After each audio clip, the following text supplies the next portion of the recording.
everyone. Super excited to have you today. We're going to have a phenomenal day. We thought about kicking it off, talking a little bit about how we view the industry, how we view what we do here, and then I'm going to talk about the amazing lineup of speakers and content that we have here. So I think in the last few years, right, there's a lot of been saying about the death of retail. I think it's very clear today that retail is not dying, but we actually live in one of the most exciting times as consumers is the renaissance of brands and what brands are doing to us as consumers and how they are able to change our lives. What happened is in the beginning, they thought, okay, it's just the digital native brands, the ones that are starting online, the Away, the Allbirds, the Movement, the Untuckits of the world.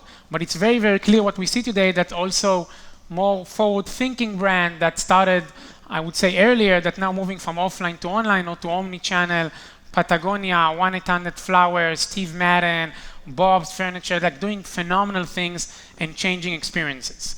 And it's, when we internally think about why that's happening, I think the number one reason is that brands today are obsessed with their consumers. So think about this photo. Consumers are standing in line in the rain outside of a Glossier store and actually waiting to buy products. So Glossier, what they're doing, they're handing out Glossier's umbrellas and drinks and whatever you want to help with the experience. So brands today, the brands that are succeeding are the brands that are obsessed with their consumers, with their experiences.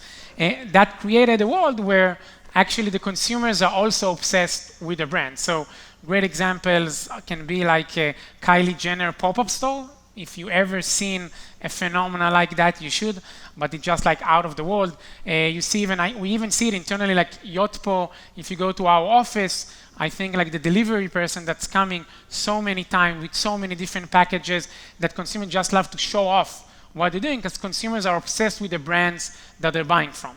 And it all comes to the fact that all of those brands took a direct-to-consumer approach and are highly focused on the direct-to-consumer efforts. And it's very clear that I think everyone in this room wants to create a magical consumer experience for their consumers. And that's our focus. And what happens is that brand became a destination for people just to come to the website. So it can be through discovery, through social channels, but I want to see what the brands are doing. What are the cool things that are happening? I actually want to come and see the brand. What is the new, pop-up store of Away, their terminal store, and what everything that's happening. So brands are actually becoming a destination for consumers just to come and experience.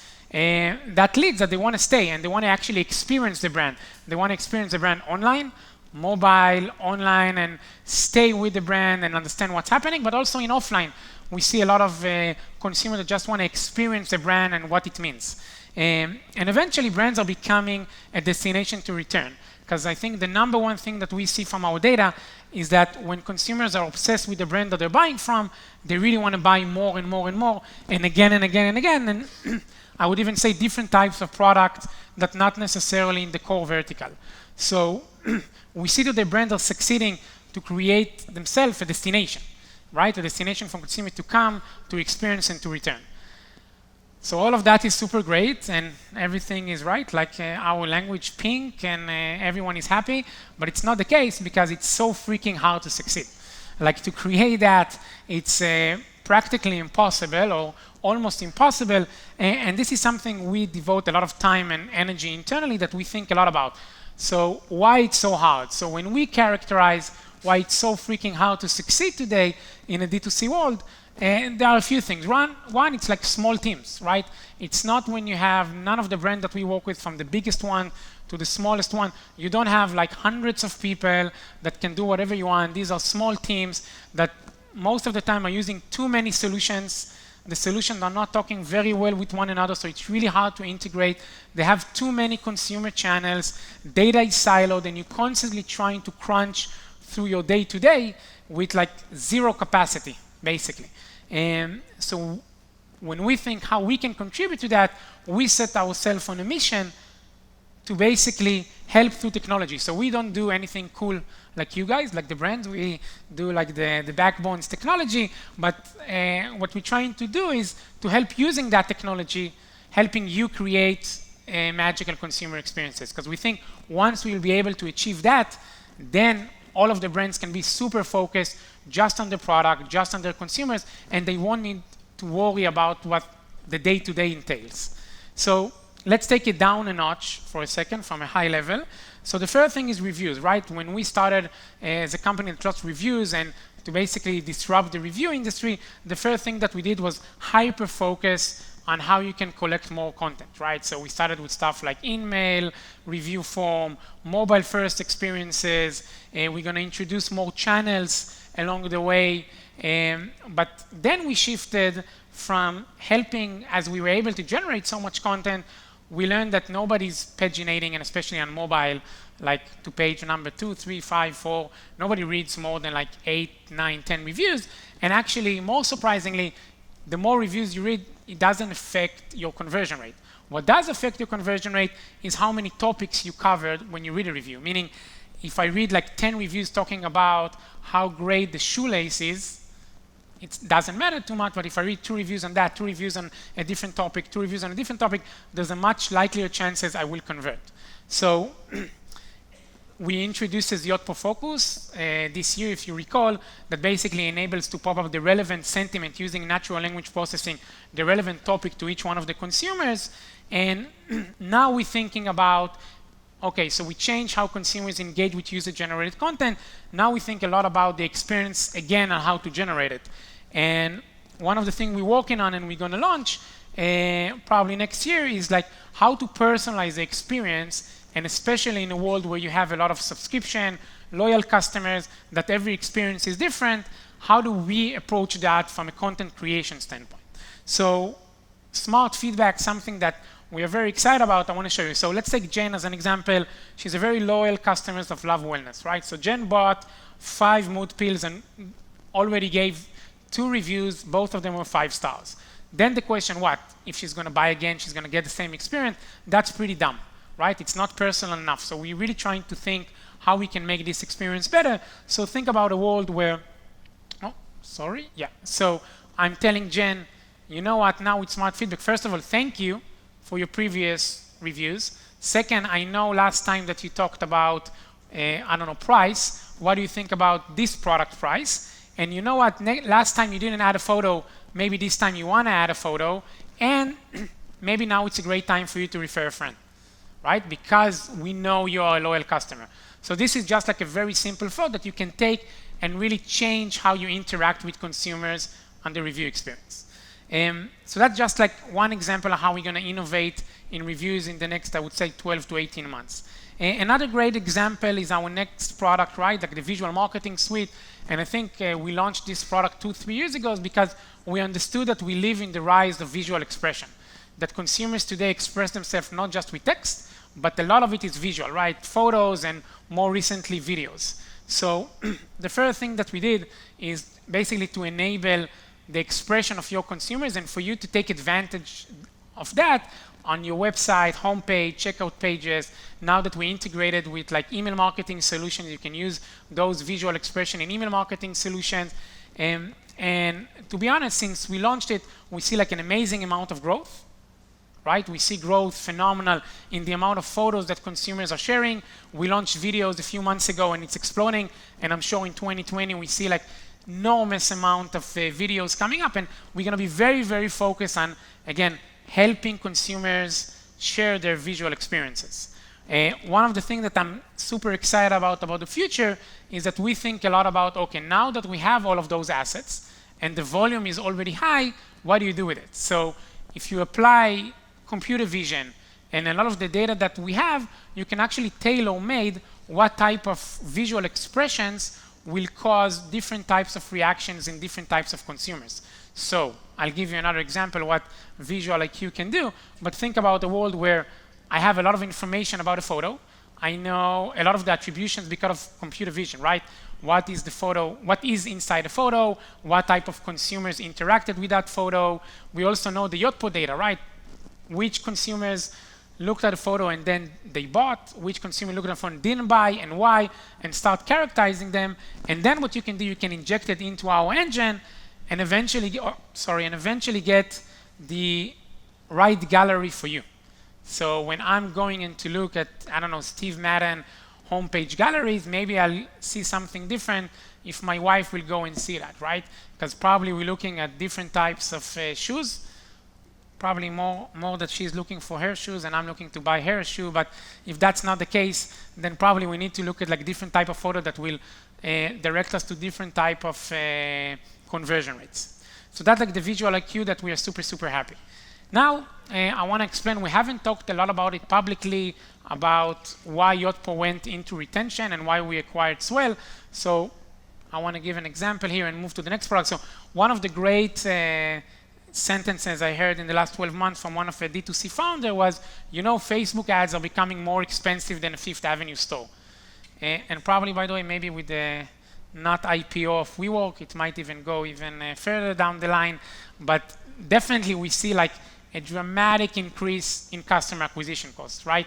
I don't think there is a second platform to Instagram. So Instagram is becoming super expensive. That was the secret weapon of a lot of digital native brands. We see Facebook is becoming super, super expensive.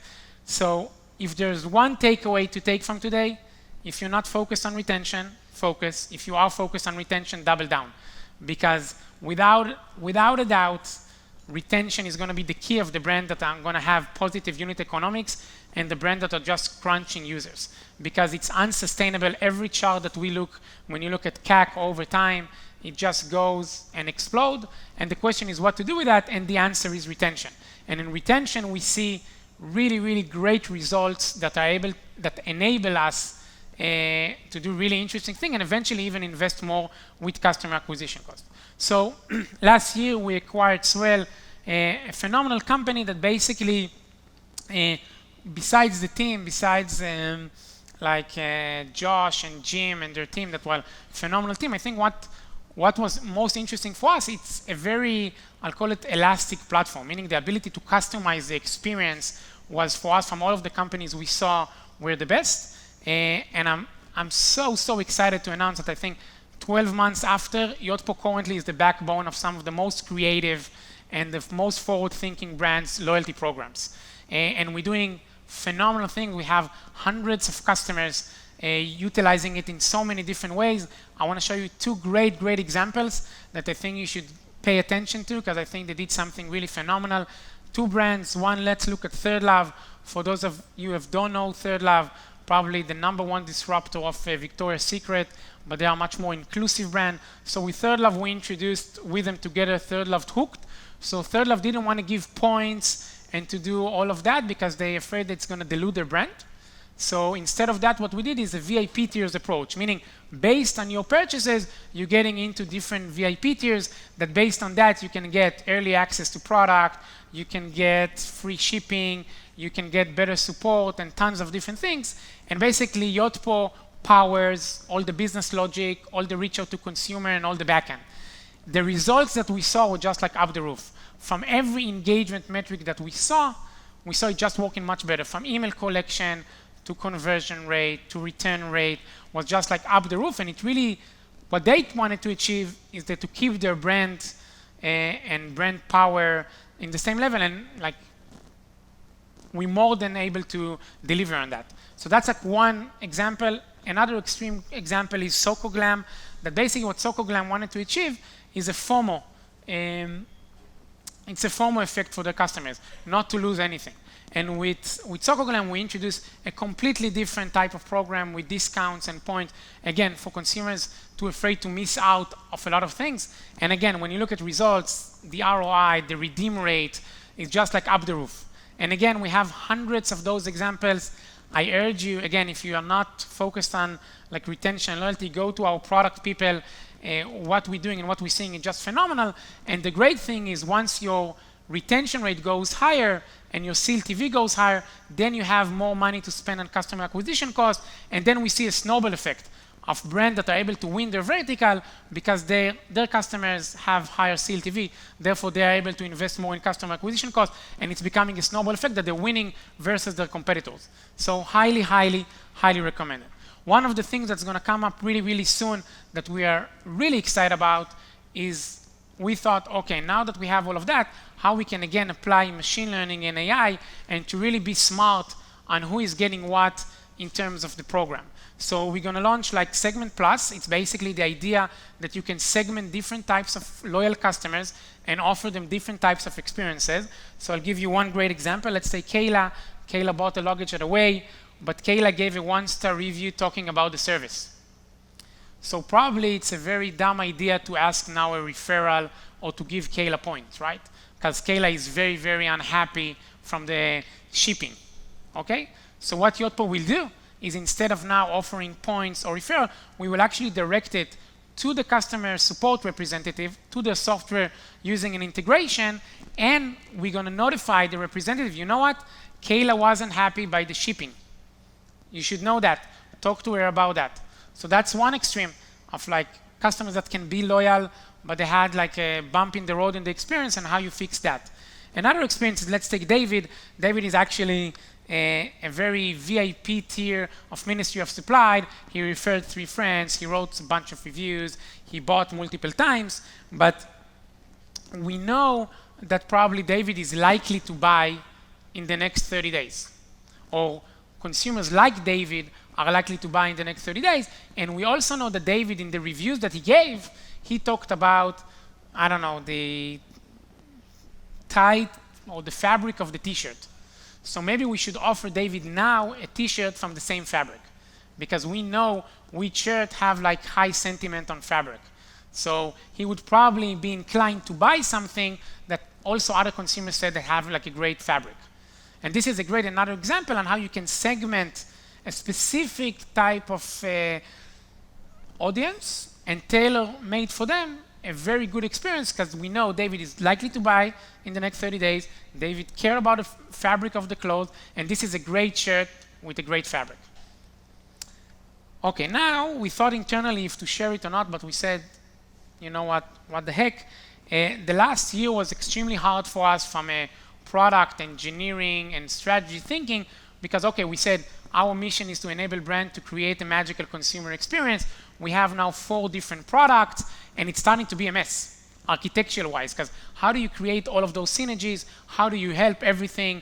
It's a lot of like big data complexity. And the first thing we did is we mapped what type of solution the average brand uses to run their brand, right? To run their experiences. And we found between 12 to 15 different applications, right? From reviews to email to SMS to advertising to on-site engagement, product recommendation, photos, loyalty. There's like a bunch. The problem that we had, it's like it's basically impossible to help brands create a magical consumer experience where you have so many different categories that are scattered. Now, I'll be geeky for 2 slides. And the main reason, when you look at like each one of the solutions, from an architectural standpoint, it's built the same thing, right? So at the bottom, you have like integrations. Integration can be integration into Shopify, Magento, Salesforce, or other apps of the ecosystem. Then you have like analytics, content, data. So think about like what type of content you collect in order to know who to send a referral or who to send an email or who to send a review request. It doesn't matter. You have all the content itself. And then you have, and of course, the business logic. And then you have the consumer channels, right? So for example, a referral solution has consumer channels in on-site, email, and maybe ads. And an email solution is talking just through email. Now the problem, when you start mapping all of the products, think about how can you create synergies in that kind of a world of a siloed, because everything is very, very siloed. So when you have 15, and we couldn't even put 15 of those siloed in one slide, it's becoming really, really complex to create synergy from every solution to every solution, right? So I think in the last 2 years, one of the things today I'm most probably excited to announce is what we call internally Atlas, right? So when we think what can carry the weight of everything together that will be able to enable those synergies, it's something that needs to be a completely different type of architecture. And in the last 2 years, we completely redesigned it. So we said, what if instead of all of those siloed, now for the first time, you have one common infrastructure that's called Atlas, that everything is in there. Your integrations is in there. The data is in there. The, I don't know, stuff like natural language processing, computer vision, predictive analytics, and each one of the solution is talking to the same Atlas. And therefore, you can create synergies from everything to everything you want. It's an enormous amount of effort from a product engineering and company commitment, but we show once all of the brands are going to work this way, then it's a different world, right? Then you can enjoy stuff like machine learning, AI kicking into place, synergies, and actually creating magical consumer experiences for your customers. So although it's something that you haven't seen, and it's something that just in the back office, we think this is one of the most important developments to help direct-to-consumer brands actually succeed. So Atlas the purpose of Atlas is actually to help you save you time, that we know how much time is precious in our world. It's supposed to save you energy in all of those integrations and exactly what to do and how to make sure that what solution to use and how. And it intends to save you money. And most importantly, it unlocks a new way for you to engage with your consumers. So a few examples. Let's get back to Jane that, I don't know, bought at a beauty counter. We know that Jane has like a dry skincare. We know that her skin type is dry. We also know her skin tone, and we know she's a power user on Instagram that follows you. Then what Atlas will able to achieve is what we called here for the sake of the presentation, the Jane filter. So think about it, when Jane sees something on Instagram, clicks, move to the website, automatically she's moved to a product page where all of the reviews are auto filters for a dry skincare with her skin tone, with the stuff that we know she likes, right? So it's the right product for her with the right content for her to engage now. We also know what type of photos Jane wants to see, because probably Jane wants to see photos from other consumers that have dry skin, because that's how she wants to see the product. So this is just an example, and of course, eventually, also maybe it's a great time now for Jane to give a referral. So that's just an example how Atlas can look at like different types of data sources and enable a consumer experience that won't require from the brand heavy lifting. The second example is what we call like opportunity knocks, right? So different types of consumers that I want to give different types of examples and how you can really use predictive AI and predictive analytics to do it. So a few examples. Let's say a specific consumer, let's say, I don't know, Imeka. We know that Imeka looked at a product, and we know that he made his first purchase. He left a positive review that, I don't know, we're talking about, again, let's say the fabric of the shirt or the service. And we also know that Imeka went back again and looked at a different product and read reviews talking about the price. But then he didn't buy. Probably the best thing to do is to sell a cart abandonment email or the retargeting ad to talk about coupons and best price ever. Because we know he's likely to buy, we know it's a good customer, he was just looking at price and probably the price was too expensive for him. So again, Atlas can enable that out of the gate.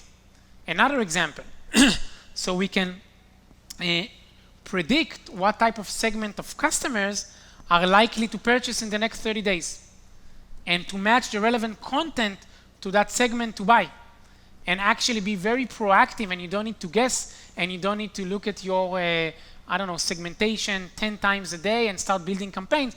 You will actually know, you know what, they are likely to buy, this is the relevant content, put your creative people, very precise, and let's go and execute on that.